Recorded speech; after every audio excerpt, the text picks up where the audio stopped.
Hi guys, welcome back to another week of Mental Health Monday. This is the Angel Arts and Entertainment, and I'm the Angel Eve. Karibuni sana. So on today's topic, we are going to talk about healthy versus broken versus toxic person. How do you know the difference between a healthy person, a broken person, and a toxic person? So I am going to talk about various characteristics of all the three, and I am also going to define them. And then afterwards, I hope this is going to help you in identifying where you lie, and then it's a form of self-awareness which I have used myself, and this is how I have been able to work on my weaknesses.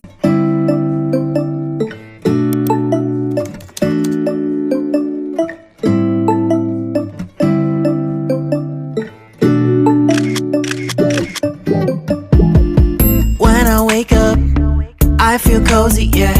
Can you hold up? Don't need no coffee yet. I've got no makeup. How do you look so fine? Bust up, bust up. How did I make you mine? Stay a minute, another minute. Hold on a second, I love this moment, yeah. Stay a minute. I am a strong believer in self-awareness, and it's one of the things that you can help yourself in identifying where your weaknesses are, especially when you have a goal and you're trying to achieve it and you can't. It's good to analyze who you are so that you can know where your strengths are and where your weaknesses are, so that you can be able to work on them, and then you're able to achieve your goal. Another reason as to why I'm doing this specific topic is because sometimes we allow people in our lives who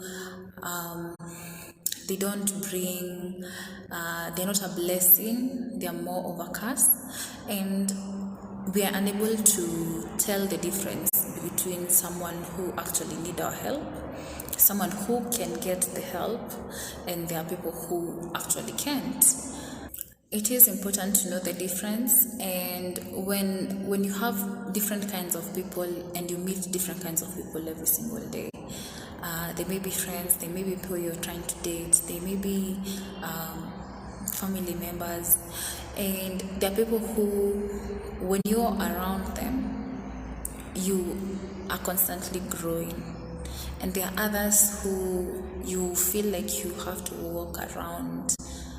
It's like you're walking around like on eggshells around them, because anything can trigger their anger. Others, it can trigger their pain and result into mood swings and stuff like that. And it is good to understand these personalities so that you can be able to know how to deal with different kind of people, because you will meet them in each and every single aspect in your life.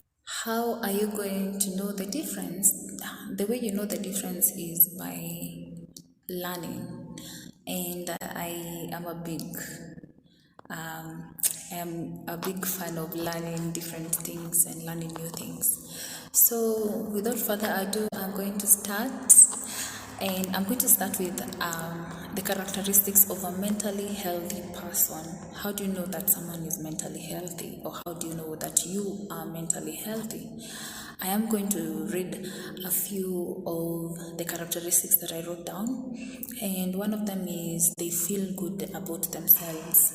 They are contented with who they are. Yeah, are you contented with who you are? Do you feel good about yourself? Like, are you okay? That is number one. They do not become overwhelmed by emotions such as fear, anger, love, jealousy, guilt, or anxiety. Whenever they are faced with such emotions, they deal with them they don't, that those emotions, yes, they will feel the emotions, but they will not be overwhelmed by the emotions. They will be able to get over it, and they'll be able to move on with their lives right after. Like, for example, it is normal to feel fear, but it's another level if fear can stop you from doing something that you want to do. For someone who is healthy, they will feel the fear and they will have the courage to continue doing what they wanted to do. Yeah.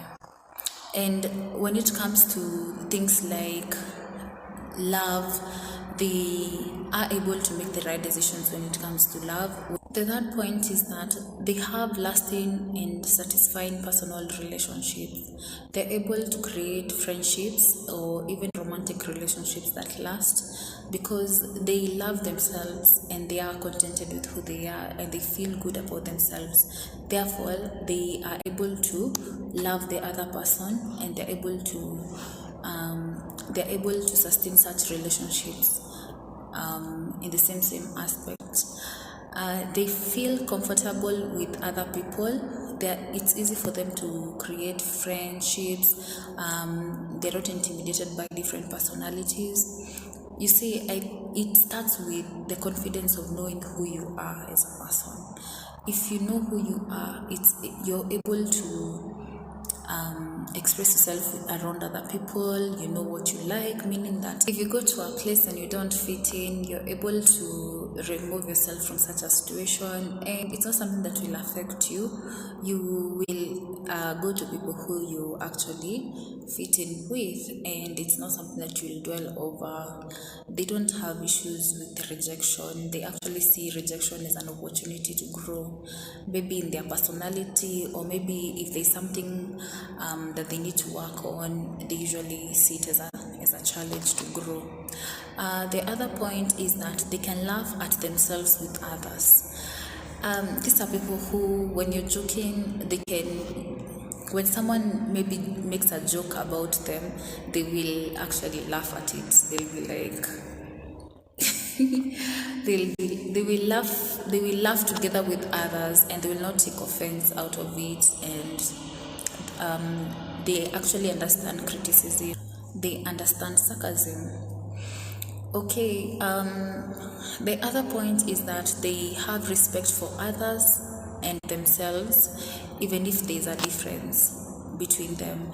Like if there's a quarrel between them and someone else, they are going to they're going to respect each other's differences. They will respect the other person's point of view, also understand where they're coming from, and they will avoid taking it personally or even looking at it in a selfish way. And even though they are right in that circumstance, they are able to be patient enough to explain to the other person the right way that this is what they meant by maybe whatever they were arguing about. They're able to accept life's disappointments. Every single person has gone through success and failure. It's a way of life.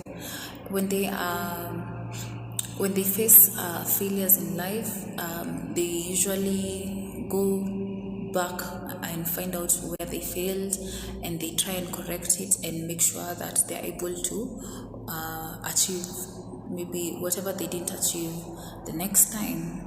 They revisit the reason as to why they failed, and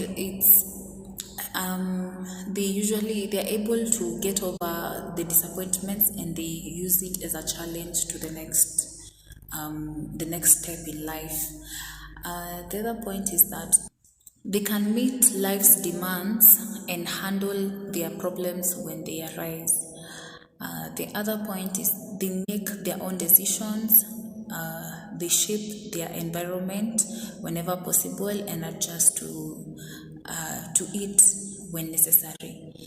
They are not afraid of change. They don't fear change.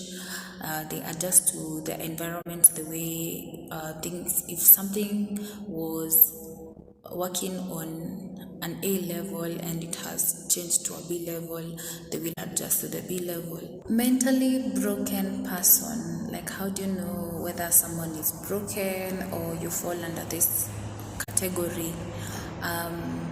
So a nervous or a mental breakdown is a term used to describe a period of intense mental distress. During this period, you're unable to function in your everyday life. they can result to mental illnesses such as depression and anxiety. So not every single time you go through a mental breakdown means that you will get depression or anxiety. Sometimes you can have how do I place this? You can have a mental breakdown based on maybe your past. Maybe you got a trigger from your past, and maybe you got rejected. There are also people who have been under. Most of the time, you find like maybe they have experienced a traumatic experience from a toxic person. And this is someone who, I will give you the characteristics of a toxic person, and maybe you will understand what I'm saying. Let me just go straight to the characteristics of a broken person. So they have no confidence in oneself. They think that they do not deserve love. They cannot handle rejection. They push people away. They sabotage relationships, and it's hard for them to trust. They are very insecure. They rarely open up.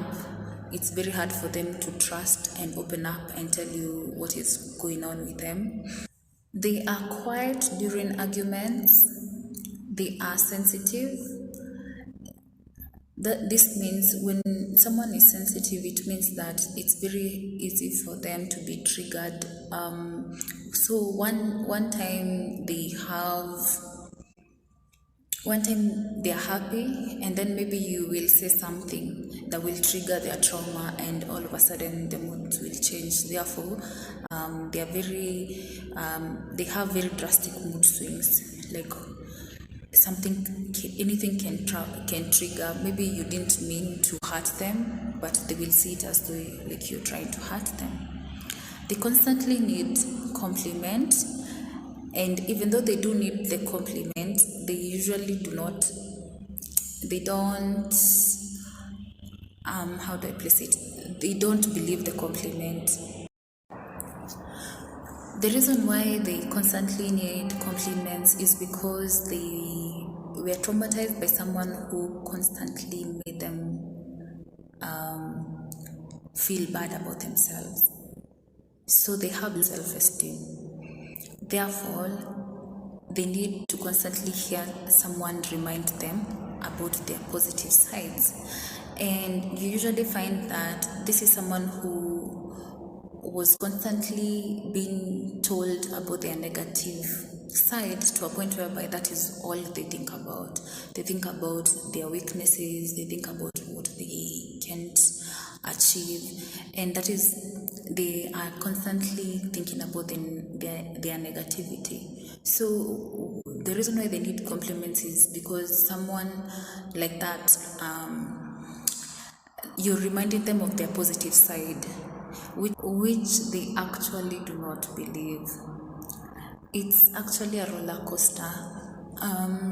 And you see, when you have gone through a traumatic experience, it's really, really important to seek help, because it's good to deal with the pain. Most of the time you find like this is someone, like we've said, one of the characteristics, it's very hard for them to trust, it's very hard for them to open up, meaning that for them to talk about what they've gone through, it's very hard. And one of the ways to heal is by talking to someone about it, and the most important thing is to talk to a professional. You see, now it means that if this person hasn't spoken to someone about the experience, they still have that trauma within, and they will constantly be triggered. Another characteristic is that they are completely reserved. They deal with a lot in silence. Like if you find this person somewhere silent, thinking, it's very hard to know what they're thinking about, but as much as they're not able to open up to you, they're dealing with a lot alone inside, and they are constantly thinking, and most of the time they dwell in those negative thoughts, the the emotional and traumatic events that have gotten them to that specific, gotten them there. And most of the time their thoughts are dark and they are influenced by their past experience. Mentally toxic person. Who is a mentally toxic person? This is a person or anyone whose behavior adds negativity and upset in your life. They are also dealing with stresses and traumas, but by hurting others. They are difficult, they cause conflict, they can cause emotional and even physical pain. Toxicity in people isn't considered a mental disorder, but there could be an underlying mental problem that causes someone to act in a toxic way, such as personality disorder and narcissism. There are even more mental problems that can cause someone to be toxic. What are the warning signs if you're dealing with someone with a toxic personality or a toxic personality? Number one, they are manipulative. They manipulate you into doing something you do not want to do. As long as they want to do it, they will manipulate you into doing it. Number two, constantly confused by, you are constantly confused by their personalities or their behavior. Like one time they're behaving like this, the next time they're behaving in another completely different way. There's a difference between mood swings and personality differences. A mood swing is, I'm angry right now, the next time I am happy. When someone changes their personality, it means that how they behave with you right now is different with how they behave with other people out there. So maybe to you, maybe when they're face to face with you, they act very negatively and very badly, and they can be even abusive and stuff. And if someone else comes and join you, they will act as though they are telling you the best thing you've ever had in your entire life. Yeah, that's weird, right? So another characteristic is that they are judgmental most of the time. Yeah, everyone is judgmental once in a while, but most of the time they're usually judgmental. They are negative about everything. They want to find faults in everything and criticizes everything. They are self-centered. They do not care how their actions affect other people. And according to them, as long as they're happy, they don't care whether they stop on anyone, and they don't care whether they run over anyone, as long as they're happy. They are controlling. They want you to do what they want. They don't care whether you want to or not. They have difficulty managing anger, and most of the time you walk around eggshells because you do not know whether you'll trigger them, and they don't just get angry, it turns into rage, and they can even get physical, and they can become very abusive, either verbally or even physically.